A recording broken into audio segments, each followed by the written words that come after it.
Na tekmovanju je bilo registriranih 43 tekmovalcev in tekmovalk, ki so pred sodnike postavili svoja izklesana telesa. V tekmovanju se ocenjuje muskularnost, ocenjuje se tudi proporcije telesa, definicija telesa, v bistvu ocenjuje se kompletni izgled samega telesa. Organizatorji tako želijo to panogo in zdrav športen način življenja pripeljati prav v vse kraje naše države.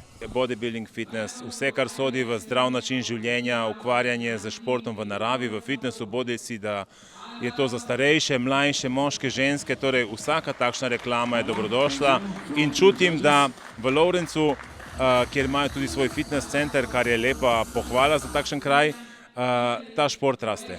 Mnogi namreč zmotno mislijo, da obisk fitnesa pomeni zgolj željo v ekstremnem večanju mišične mase. Vsi športniki uporabljajo fitnes za svoje priprave, telesno-fizične priprave, torej borilne veščine, jadralci, ekipni športi, košarka, rokomet, nogomet. Tudi sam sem trener in pomagam vsem tem športnikom. Torej fitnes je osnova pri razvoju vsakega športnika. S tem, da moramo vedeti, da mi bodybuilderji ekstremno to delamo in tudi ekstremno se potem prehranjujemo, zato smo malo drugačni. Ob bodybuilderjih pa so se predstavile tudi predstavnice fitnesa. Dejansko fitness in bodybuilding je zelo približna zadeva, razlika je v samovi muskularitetnosti, oboji pa imajo to način življenja. Kot posebnost je na tekmovanju prvič sodelovala tudi federacijska sekcija IBFF Fit Kids. To so otroci, ki navdušujejo svojo koreografijo in plesom. Ful je bilo fajn, ne vem, ni bilo čisto isto kot na tekmovanjih. Zato, ker smo na tekmovanjih navajeni delati drugi so pa vsi samo ploskali. Je pa za takšno plesno točko potrebnega precej treninga.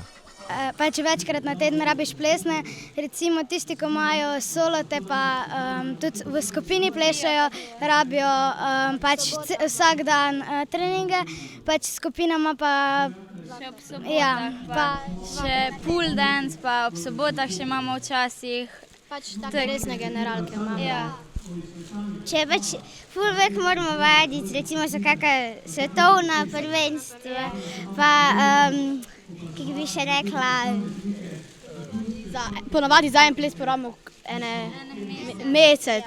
mesec treningov. Takšne dogodke podpira tudi župan občine Lovrenc na Pohorju. V bistvu podpiramo vso društveno dejavnost, ki lahko neko vsebino da v našo občino, v našo lokalno skupnost in upamo, da iz tega iztržimo največ, kar se da. Animiramo mladostnike, jim damo neko delo, da niso samo pred tablicami in morda se bo kdo najdel tudi v fitnesu. Predvsem pa so mednarodno obarvani dogodki turistična priložnost.